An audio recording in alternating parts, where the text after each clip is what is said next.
जब से social media आया है तब से भारत की स्थितियां ही बदलती जा रही हैं।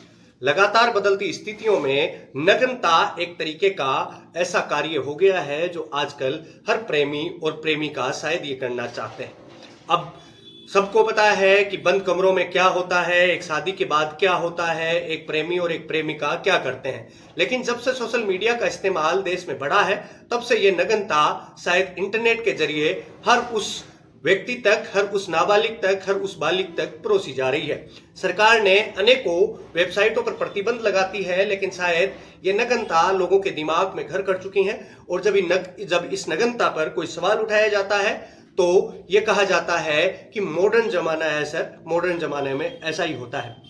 बात करते हैं एक ऐसी ही खबर के बारे में। आजकल लड़के लड़कियों का एक साथ घूमना फिरना, पढ़ाई करना, पार्टी इंजॉय करना, नाइट आउट करना आम बात है। बड़े शहरों के लिए ये सब आम बात है। आजकल ज्यादातर लड़के लड़कियां की एक नहीं बल्कि 2, 3, 4 गर्लफ्रेंड और बॉयफ्रेंड होते हैं। एक ऐसा ही वीडियो वायरल सोशल मीडिया पर काफी वायरल हो रहा है, जिसमें एक लड़का और 2 लड़कियों के बीच सड़क पर खुलेआम कुछ अभद्र तरीके की हरकतें करता हुआ नजर आ रहा है। वीडियो में क्या दिखा है पहले मैं आपको ये बता दूं। जैसा कि वीडियो में देखा जा रहा है कि लड़कियों के बीच लड़ाई कोई नई बात नहीं है। सोशल मीडिया पर लड़कियों की लड़ाई की नई वीडियो वायरल होते रहते हैं। इस वीडियो में भी दोनों लड़कियां एक दूसरे से कह रही हैं कि अगर मैं अपने बॉयफ्रेंड के साथ गुलू गुलू करूंगी तो तुम्हें धो दूंगी। दूसरी भी यही कह रही है कि मैं तुम्हें धो दूंगी। ऐसे में साफ नजर आ रहा है कि दोनों लड़कियां एक लड़के के साथ होकर के इस प्रकार की बातें कर रही हैं। अब ये कहां तक सही है, कहां तक जायज है? क्या सरकार इन चीजों को बंद करना चाहती है या नहीं करना चाहती?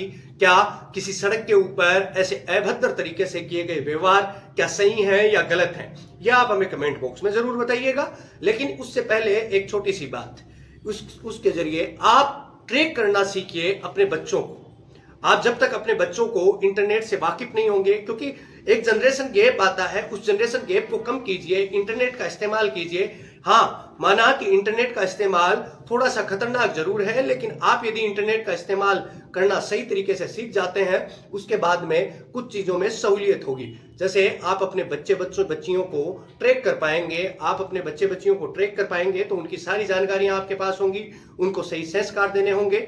यही एक तरीका है जिससे आप इस देश के संस्कारों को बचा सकते हैं। क्योंकि कहते हैं 90s में जन्मे बच्चे वो आखिरी पीढ़ी हैं जो इतना प्रेम और सद्भाव देख रहे हैं। इसके बाद के जन्मे बच्चों को संस्कार, सद्भाव, प्रेम भावना शायद यूं कहूं कि नग्नता के ऊपर आकर रुक जाती है, या फिर एक दूसरे को नग्न करने के ऊपर आकर रुक जाती है।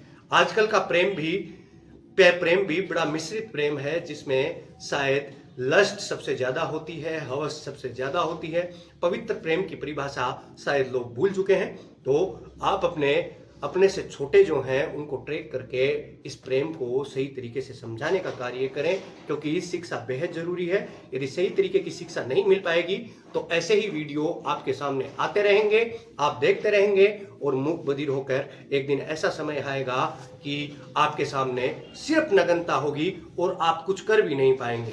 तो उससे पहले सुधरने का प्रयास कीजिए। हम चलते हैं, फिर मिलते हैं किसी अन्य वीडियो में। तब तक के लिए आप बने रहिए दैवम्बाट के साथ। अब तक आपने दैवम्बाट को सब्सक्राइब नहीं किया है तो कर लीजिए, क्योंकि हम जब एनालिस्टिक्स देखते हैं तो उनमें समझ में आता है कि 97% लोग जो हमारे वीडियोस तो देखते हैं लेकिन उन्होंने अब तक दैवम्बाट को सब्सक्राइब नहीं किया है। तो जाइए और अभी सब्सक्राइब कीजिए, क्योंकि आपका एक सब्सक्राइब हमारी हिम्मत, आशा और उम्मीद को बढ़ाने का कार्य करता है। आप वीडियो देखते हैं, लाइक करते हैं, लेकिन चैनल को सब्सक्राइब नहीं करते, तो हमारा निवेदन है आपसे कि अभी जाइए और दैवम्बाट को सब्सक्राइब कीजिए।